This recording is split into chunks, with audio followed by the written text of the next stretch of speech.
সবাইকে অনেক অনেক স্বাগত জানাই। ফুলের শুভেচ্ছা সকলকে। চ্যানেলের প্রত্যেক সদস্যকে জানাই আমার অনেক অনেক ধন্যবাদ। এর আগে শব্দার্থ পরিবর্তনের একটি ভিডিও পোস্ট করা হয়েছিল, যেখানে দেখানো হয়েছিল যে ভাষাবিজ্ঞানের একটি বিশেষ শাখা হলো শব্দার্থ তত্ত্ব, এবং এই শব্দার্থ তথা শব্দের অর্থ, এই শব্দার্থ পরিবর্তন তথা শব্দের অর্থের পরিবর্তন কি কি কারণে ঘটে সেই সব নিয়েই আগের ভিডিওটি ছিল। আজকে সেই শব্দার্থ তত্ত্বেরই দ্বিতীয় পার্ট এবং শেষ পার্ট বললেই হয়। আজ বোঝানো হবে যে শব্দার্থ পরিবর্তনের যে রীতিগুলো থাকে, যে সিস্টেমে, যে পদ্ধতিতে শব্দার্থ পরিবর্তন ঘটে, সেই রীতিগুলো সম্পর্কে আজকে আলোচনা হবে। তো আমি অবশ্যই দর্শক বন্ধুদেরকে বলবো, যারা এর আগের ভিডিওটি বা শব্দার্থ পরিবর্তনের কারণের ভিডিওটি দেখেননি, তারা আগে সেই ভিডিওটি দেখে নিন। আমার ডেসক্রিপশনে সেটা লিঙ্ক দিয়ে রাখবো অবশ্যই। তো সেই ভিডিওটি যদি দেখে নেন, তাহলে আজকের ভিডিওটা বুঝতে আশা করি অনেকটা সুবিধা হবে। এবং এই দুটো কোশ্চেন বিভিন্ন ধরনের ক্লাস ভিত্তিক পাঠ্যসূচির মধ্যে রয়েছে, এবং দেখা যায় যে এই দুটি কোশ্চেন শব্দার্থ তত্ত্ব থেকে অত্যন্ত গুরুত্বপূর্ণ। তো আজকের বিষয়টি আলোচনা শুরু করা যাক। বন্ধুরা, আমরা গতদিন যে বিষয়টিকে নিয়ে আলোচনা করেছিলাম, অর্থাৎ শব্দার্থ পরিবর্তনের কারণ নিয়ে আলোচনা করেছিলাম, আজকে সেই শব্দার্থ পরিবর্তনেরই দ্বিতীয় একটি অধ্যায়, সেটি হলো শব্দার্থ পরিবর্তনের ধারা বা রীতিগুলো নিয়ে আলোচনা। তো বিষয়টি বেশ সহজ এবং গতদিনের পড়ার মতোই খুব সহজ একেবারে। যে এর আগের দিন করানো হয়েছিল শব্দার্থ পরিবর্তনের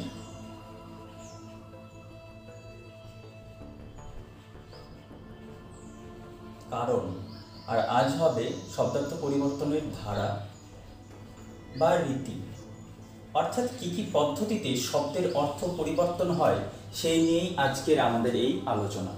তো যেভাবে দেখেছিলাম আমরা শব্দের অর্থ পরিবর্তনের কতগুলো কারণ থাকে, ঠিক সেভাবেই দেখতে পাবো যে শব্দের অর্থ পরিবর্তনের প্রায় 5টি রীতি বা ধারা রয়েছে, এবং দেখব যে সেগুলোর প্রথম 3টিকে ডক্টর সুকুমার সেন সহ আরও অন্যান্য ভাষাবিজ্ঞানীরা খুব বেশি গুরুত্ব দিয়েছেন, এবং পরের বা শেষ দুটোকে তেমনভাবে গুরুত্ব দেননি। তো আসি প্রথম বিষয়টিতে, অর্থাৎ প্রথম ধারা। 1 নম্বর ধারাতে আমি লিখলাম অর্থ বিস্তার বা প্রসার। অর্থ বিস্তার বা প্রসার।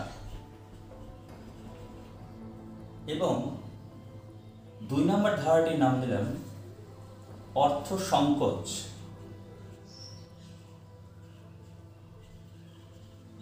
খুব সহজে যদি বিষয়টিকে বুঝতে হয়, তাহলে প্রথমে আমাদের এই শব্দের মধ্যে অর্থটাকে বের করতে হবে।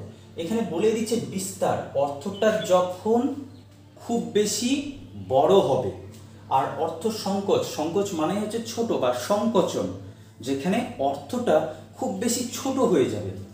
অর্থাৎ এই ক্ষেত্রে যদি আমরা মাত্র দুটো শব্দ নিই, তাহলে এই দুটোরই সংজ্ঞা বেরিয়ে যাবে। একটি হলো সংকীর্ণ, সংকীর্ণ কথার অর্থ হলো খুব সামান্য।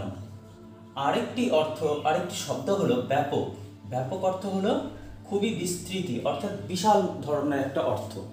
তো খুব সহজেই আমরা বলবো যে যখন কোনো শব্দ তার সংকীর্ণ অর্থ ত্যাগ করে ব্যাপক অর্থ গ্রহণ করে, তখন তাকে বলে শব্দের অর্থ বিস্তার বা অর্থের প্রসার। যেমন যদি একটি উদাহরণ সহকারে এই বিষয়টিকে দেখানো যায়, তাহলে একটি উদাহরণ দিই আমি। উদাহরণ হলো গাং, গয়ের আকার উ। এই গাং শব্দটির আদিতে অর্থ ছিল গঙ্গা নদী, আর বর্তমানে এই গাং শব্দটির অর্থ হলো যে কোনো নদী। তাহলে ভালো করে বোঝার চেষ্টা করো, আগে অর্থ ছিল সংকীর্ণ, অর্থাৎ শুধুমাত্র একটি নদীকেই বোঝানো যেত, কেবলমাত্র গঙ্গা নদীকে বোঝানো যেত। কিন্তু এখন এই গান শব্দটার অর্থ আর সংকীর্ণ বা ছোট জায়গায় আটকে নাই, এটা ব্যাপক আকার ধারণ করেছে। এটার অর্থ হচ্ছে এখন যে কোনো নদী, অর্থাৎ কোনো একটা গঙ্গা নদী নয়, সমগ্র নদীকেই উল্লেখ করা হচ্ছে। তাই এক্ষেত্রে বলা হচ্ছে গান শব্দটি সংকীর্ণ অর্থকে ত্যাগ করে দিয়ে ব্যাপক অর্থকে গ্রহণ করেছে বলে শব্দার্থ পরিবর্তনের এই ধারাটির নাম অর্থ বিস্তার বা অর্থের প্রসার। ঠিক এরই উল্টো বা বিপরীত একটি ধারা হলো অর্থ সংকোচ। এক্ষেত্রে একদমই উল্টোটা হয়, এখানে কি ছিল, সংকীর্ণ থেকে ব্যাপকে গিয়েছিল এই ক্ষেত্রে।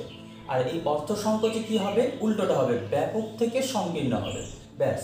অর্থাৎ কোনো শব্দ যখন তার ব্যাপক অর্থ বা বিস্তীর্ণ অর্থ ত্যাগ করে দিয়ে একটি সামান্য বা সংকীর্ণ অর্থ গ্রহণ করে, তখন শব্দার্থ পরিবর্তনের সেই ধারাকে শব্দের অর্থের সংকোচ বলা হয়।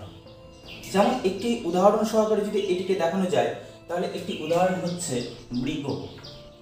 উদাহরণটি হলো মৃগ, ময়েরিকার গ। এই মৃগ শব্দের অর্থ, আদি অর্থ ছিল যে কোনো পশু, যে কোনো পশু। যেমন ধরুন আগে বলা হতো যে রাজা মৃগয়ায় গেলেন, অর্থাৎ রাজা পশু শিকারে গেলেন। তাহলে মৃগ শব্দের আদি অর্থ কি ছিল, যে কোনো পশু। কিন্তু বর্তমানে এর অর্থ খুবই সংকীর্ণ বা সামান্য হয়ে গেছে।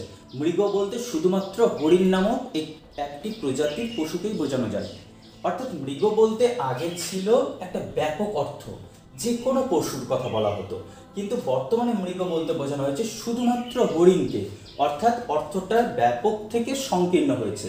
তাই বলা হয় যদি কোনো শব্দ বা যখন কোনো শব্দ তার ব্যাপক অর্থ ত্যাগ করে সংকীর্ণ অর্থ গ্রহণ করে, তখন শব্দার্থ পরিবর্তনের সেই ধারাকে অর্থের সংকোচ বা শব্দার্থের সংকোচ বলা হয়। এই দুটো খুবই সহজ, এবং এর পরের যে তৃতীয়টা সেটা আরও সহজ, কিন্তু এগুলোর সাথে ওর কোনো সম্পর্ক নেই। যেমন 3 নম্বরটা হলো অর্থের রূপান্তর।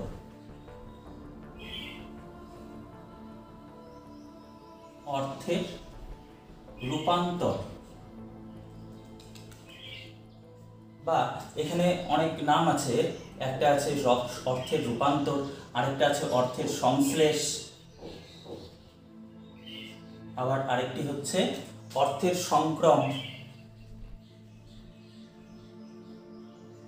তো যাই হোক, এই ক্ষেত্রে কি হচ্ছে বলুন তো, এখানে কোনো অর্থের প্রসারও হচ্ছে না, কোনো সংকোচও হচ্ছে না, কেবল অর্থটা পরিবর্তন হয়ে যাচ্ছে। অর্থাৎ যখন দেখা যাবে কোনো শব্দ বারবার অর্থ পরিবর্তন করতে করতে, যদি কোনো শব্দ বারবার অর্থ পরিবর্তন করতে থাকে, দেখা যায় কোনো শব্দ যদি বারবার অর্থের পরিবর্তন করতে করতে শেষমেশ এমন একটা ধাপে এসে দাঁড়ায় যখন তার আদি অর্থের সাথে শেষ অর্থের কোনো সম্পর্ক থাকে না, কোনো মিল থাকে না, কোনো সাদৃশ্য থাকে না, একেবারেই পরিবর্তন হয়ে যায়, তখন বোঝা যাবে শব্দার্থ পরিবর্তনের সেই ধারাটি হলো শব্দের অর্থের রূপান্তর বা অর্থের সংশ্লেষ বা অর্থের সংক্রম।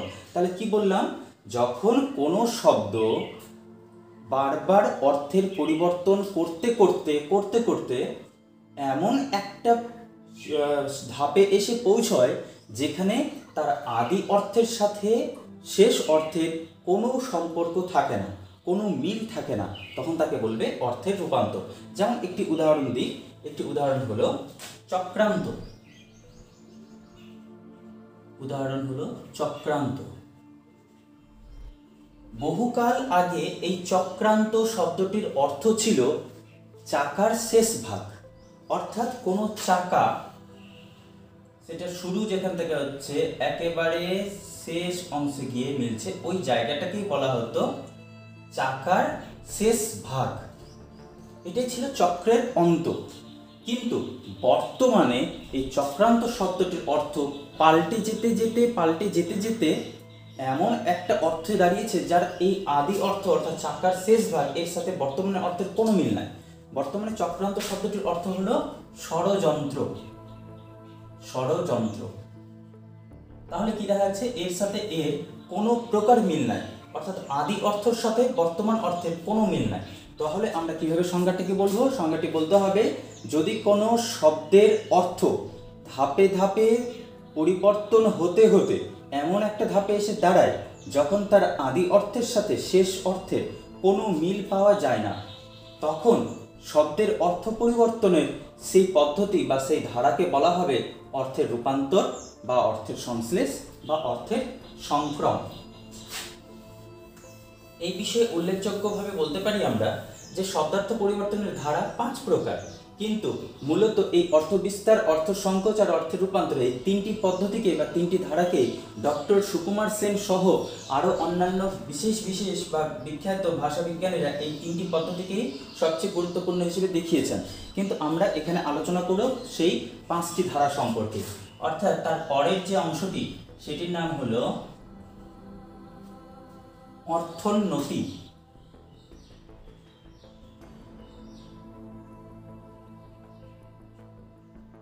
অর্থোন্নতি।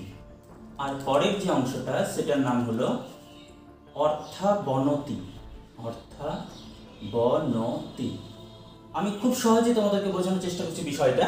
এই শব্দটির মধ্যেই আসলে উত্তরটা রয়েছে। যেমন এই দুটো শব্দের মধ্যেই উত্তরটা লুকিয়ে ছিল, এখানেও কিন্তু শব্দের মধ্যেই উত্তরটা লুকিয়ে রয়েছে। ভালো করে বোঝার চেষ্টা করো। এখানে কি কি আছে? অর্থ যোগ উন্নতি।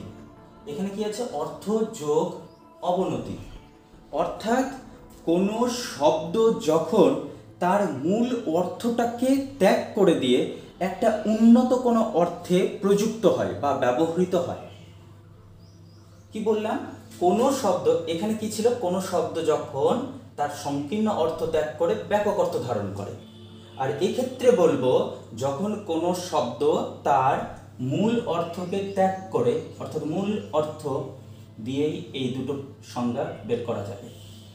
যখন কোনো শব্দ তার মূল অর্থকে ত্যাগ করে কোনো উন্নত অর্থ গ্রহণ করে, তখন তাকে শব্দার্থ পরিবর্তনের সেই ধারাকে বলা হবে অর্থোন্নতি, অর্থাৎ অর্থের উন্নতি ঘটেছে। যেমন একটি উদাহরণ দিয়ে দিই। একটি উদাহরণ হচ্ছে মন্দির।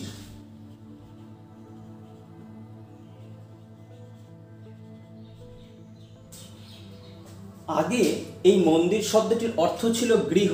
অর্থাৎ কেউ যদি বলতো যে আমি মন্দিরে যাব, অর্থাৎ সে বলতো যে সে তার গৃহে যাবে। মন্দির শব্দটির আদি অর্থ ছিল গৃহ। কিন্তু বর্তমানে মন্দির শব্দটির অর্থ আর গৃহ নয়, বরং দেবালয় বা দেবতার গৃহ। তাহলে কি দেখা যাচ্ছে? পূর্বে যে অর্থটা ছিল, অর্থাৎ মন্দির শব্দটি তার মূল অর্থ তথা গৃহকে ত্যাগ করে বর্তমানে খুবই উন্নত অর্থকে গ্রহণ করেছে, অর্থাৎ দেবালয় অর্থটিকে গ্রহণ করেছে। তাই শব্দার্থ পরিবর্তনের ধারা অনুযায়ী এটিকে অর্থোন্নতি বলা হয়, বা শব্দার্থ পরিবর্তনের ধারাটিকেই বলা হয় অর্থোন্নতি। ঠিক এরই বিপরীত হচ্ছে অর্থাবনতি। এখানে কি বলেছে? অর্থের অবনতি ঘটবে। অর্থাৎ কোনো শব্দ যখন তার মূল অর্থকে ত্যাগ করে দিয়ে কোনো নিম্নতর অর্থে বা হীন অর্থে প্রযুক্ত হয়। বিষয়টা কীরকম? এখানে মূল অর্থকে ত্যাগ করে দিয়েছিল আর একটা উন্নত অর্থকে গ্রহণ করেছিল। এক্ষেত্রে কি হবে? এক্ষেত্রে মূল অর্থকে ত্যাগ করবে আর একটা অবনতি বা হীন বা নিচু মানের কোনো অর্থকে গ্রহণ করবে। তখন তাকে বলা হবে শব্দার্থ পরিবর্তনের ধারা অনুযায়ী বা শব্দার্থের পরিবর্তনের সেই ধারাটিকে বলা হবে অর্থাবনতি। একটি উদাহরণ দিই আমরা। উদাহরণ হচ্ছে মহাজন।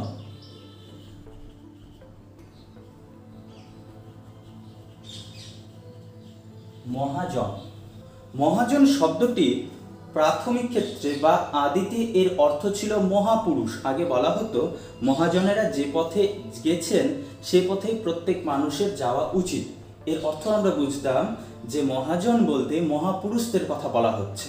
কিন্তু বর্তমানে মহাজন বলতে খুবই নিকৃষ্ট মানের একটি অর্থকে বাছাই করা হয়েছে, বা একটি অর্থে এসে দাঁড়িয়েছে মহাজন শব্দটি। মহাজন শব্দের অর্থ বর্তমানে হচ্ছে কি? যিনি টাকা ধার দেন, বা যে ব্যক্তি বা যে ধনী ব্যক্তি অন্য লোককে সুদে টাকা ধার দেন তাদেরকেই প্রধানত বলা হয় মহাজন। তাহলে কি হলো? মহাজনের একটি অত্যন্ত সুন্দর অর্থ ছিল। সেই অর্থটি কি ছিল? যে মহাপুরুষ। মহাজন কথাটির শব্দটির আদি অর্থ ছিল মহাপুরুষ, কিন্তু বর্তমানে দাঁড়িয়েছে যে ব্যক্তি টাকা ধার দেয় বা যে ব্যক্তি অর্থ ধার দেয়। তাহলে এর সংজ্ঞাটা কি বলবো? যখন কোনো শব্দ তার মূল অর্থকে ত্যাগ করে দিয়ে একটি হীন অর্থ বা নিম্নতর অর্থকে গ্রহণ করে, তখন তাকে শব্দার্থ পরিবর্তনের সেই ধারাকে বলা হয় তখন অর্থাবনতি। যেমন উদাহরণ হচ্ছে মহাজন। মহাজন একটি শব্দ যার আদি অর্থ ছিল মহাপুরুষ, কিন্তু বর্তমানে সেই অর্থটি পরিবর্তিত হয়েছে যিনি টাকা ধার দেন। এছাড়াও যদি আরও একটা উদাহরণ নেওয়া যায় এই ক্ষেত্রে, তাহলে আরেকটি উদাহরণ হচ্ছে ইতর, হ্রস্বই ত বয় শূন্য র, ইতর। এই ইতর শব্দটার পূর্বে অর্থ ছিল অন্য, অর্থাৎ অপর। এখানে লিখলাম ইতর শব্দটার পূর্বে অর্থ ছিল অন্য, কিন্তু বর্তমানে কি আছে? ইতর শব্দটার অর্থ হচ্ছে বর্তমানে নীচ, অর্থাৎ অপদার্থ মানুষকে ইতর বলা হচ্ছে বা নীচ মানুষকে বলা হচ্ছে ইতর। কিন্তু আগে বলা হতো যে কি ইতর অন্য শব্দটিতে বা অপর শব্দ অনুযায়ী অপর অর্থে ব্যবহার করা হতো। তো যাই হোক, আজকের এই বিষয়টিকে আরও একবার পূর্ণভাবে বা প্রথম থেকে দেখিয়ে দেওয়ার চেষ্টা করি।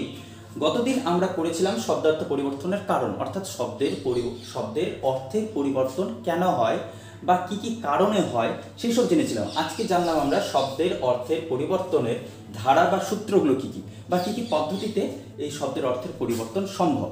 তো আমরা দেখতে পাচ্ছি যে 5টি ধারা রয়েছে।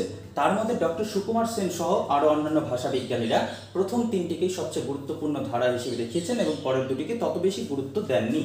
কিন্তু আজকে আমরা আলোচনা করব পুরো 5টি ধারা সম্পর্কে। প্রথম ধারাটির নাম অর্থ বিস্তার বা প্রসার। এখানে ওই সংজ্ঞাটা বের করতে গেলে প্রথমে শব্দটার মধ্যেই দেখুন, তাহলে অর্থটা বেরিয়ে আসবে। এই কথাটার মধ্যে শব্দ অর্থের বিস্তার, এই কথাটির মধ্যেই বলে দিচ্ছে অর্থটা যখন বিস্তৃতি হবে। আর 2 নম্বরটা হচ্ছে তার ঠিক উল্টো, বলছে অর্থের সংকোচন হবে, অর্থাৎ অর্থটা ছোট হয়ে যাবে। বড় ছিল ছোট হয়ে গেছে, এখানে কিন্তু ছোট ছিল বড় হয়ে গেছে। কীরকম বিষয়টা? বিষয়টা হচ্ছে কোনো শব্দ যখন তার সংকীর্ণ অর্থ বা সামান্য অর্থকে ত্যাগ করে দিয়ে একটা বড় অর্থ বা ব্যাপক বা বিস্তীর্ণ অর্থ ধারণ করে। আর এক্ষেত্রে ঠিক উল্টোটা, যখন কোনো শব্দ তার ব্যাপক বা বিস্তৃত কোনো অর্থকে ত্যাগ করে দিয়ে একটি সংকীর্ণ বা সামান্য অর্থকে গ্রহণ করবে। আর এই ক্ষেত্রে হচ্ছে কি সম্পূর্ণ আলাদা, না অর্থ বিস্তার না অর্থের সংকোচ, এটা একদমই পরিবর্তন ঘটে যাচ্ছে অর্থটা। বলছে কোনো শব্দ যদি যুগে যুগে অর্থ পরিবর্তন করতে থাকে এবং অর্থের পরিবর্তন হতে হতে এমন একটি অর্থে এসে দাঁড়ায় যার সাথে আদি অর্থের সাথে শেষ অর্থের কোনো মিল পাওয়া যায় না, তখন শব্দার্থ পরিবর্তনের সেই ধারাকে বলা হবে অর্থের রূপান্তর। পরের যে দুটো, সেটি হচ্ছে এই অর্থ বিস্তার অর্থ সংকোচনের মতো বিপরীতমুখী। এটিও বিপরীতমুখী। এখানে অর্থের উন্নতি ঘটবে, এখানে অর্থের অবনতি ঘটবে। এখানে শব্দ তার মূল অর্থকে বর্জন করবে আর একটি উন্নত অর্থকে গ্রহণ করবে। এক্ষেত্রে কি আছে? কোনো শব্দ তার মূল অর্থকে বর্জন করবে আর একটি অবনত বা ইতর বা নীচ বা হীন অর্থকে গ্রহণ করবে। তো আজকের এই আলোচনাটি কেমন লাগলো এবং কোথাও যদি তোমাদের কোনো সমস্যা থাকে তাহলে অবশ্যই কমেন্টে জানাবে, আমি সেখানে উত্তর দিব। আর এই ধরনের ব্যাকরণ ভিত্তিক যদি কোনো টপিক নিয়ে আলোচনা করতে হয় তাহলে কমেন্ট করবে, আমি চেষ্টা করব সেগুলোর সুন্দরভাবে বুঝিয়ে দেওয়ার। তো ধন্যবাদ, ভালো থাকবে।